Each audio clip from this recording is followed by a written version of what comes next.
So I'm just going to come out and say this. You should not overexpose CLog or RAW on the Canon C200. It will not clean up your noise. It will not make your LUTs look better. It will not speed up your post workflow. So if it's not going to help you, then why do so many people choose to overexpose Canon log? Trust me, I've been there too.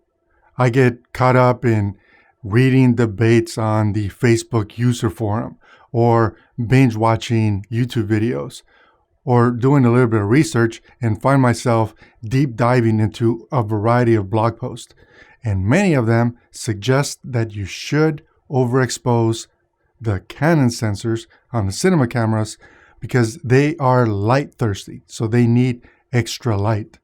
But do you know exactly what happens? What you're actually doing to your footage? So no doubt we will be pixel peeping. So first we're going to take a look at our control shot. And the control shot is properly exposed and balanced for the entire scene with a particular focus on our point of interest, which in this case happens to be Shania. She's our stand-in talent. So how did I dial in the exposure?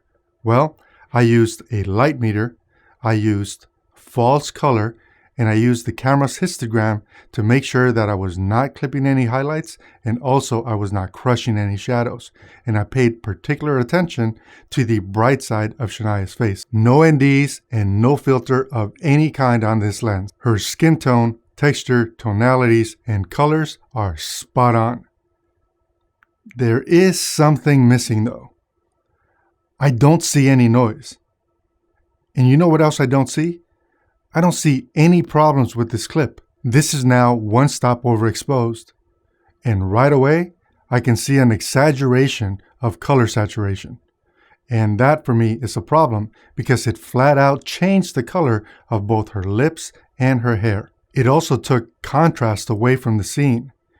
And what's worse, her skin texture actually changed. It became flatter. To me, the properly exposed clip looks significantly better than the one that I overexposed by one full stop. And I hate to break it to you, but the story doesn't actually get better here. If I go 2 full stops overexposed, not only does contrast take a hit, but all the color information becomes thin. And by the way, that is not the type of thing that you can fix in post-production by simply boosting the saturation or increasing the contrast. It just won't look the same as if you had properly exposed the image. So far for me and the types of projects I shoot, that would not be acceptable. If we take a look at Shania's skin tone, we very quickly begin to see that it is starting to look artificial. Thin colors and color shifts are kind of all over the place.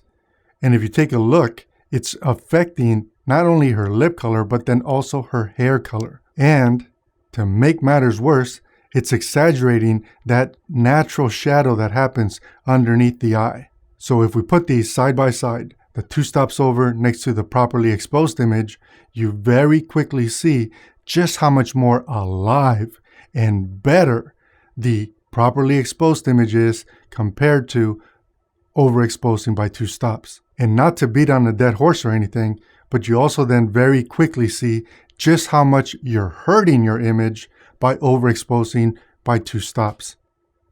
And it only gets worse from here.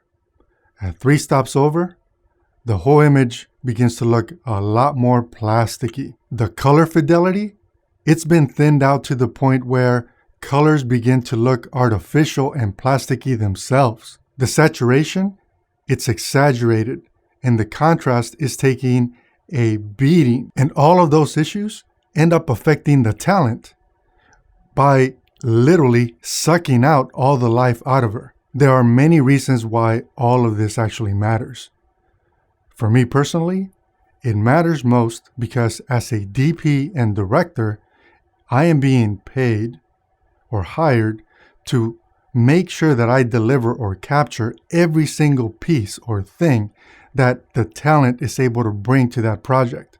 And I would be doing a disservice and taking away from the talent's potential by screwing up the exposure. Do that on a commercial set, And chances are, not only will you be fired, but you won't ever be able to come back. And if you do that to a corporate client, which most corporate clients tend to be a little bit on the older side, imagine what kind of nightmare you're going to have in post. Most of us in this industry are working with people, and the skin tone, the texture, the color, the luminosity, that is what makes skin tones come to life. And we shouldn't work to take any of that away. I'm not even going to show you 4 stops over because we covered that in a video last week. But if you're interested, I'll link it below so that you can check it out. I am going to show you a side-by-side comparison of this exact same test with the red. So the red on one side, Canon C200, going through this so that we can see what happens when you overexpose red compared to the Canon C200. But that's not going to be in this video. So be sure to subscribe and ring the bell so that you can be notified. Until next time, I'm Carlos. So catch you guys later. We hit the stage, we ready to rage, we thunder up. Stay in your place, we get in your face and thunder up. We hit the stage, we ready to rage, we thunder up. Stay in your place, we get in your face. I think that went okay.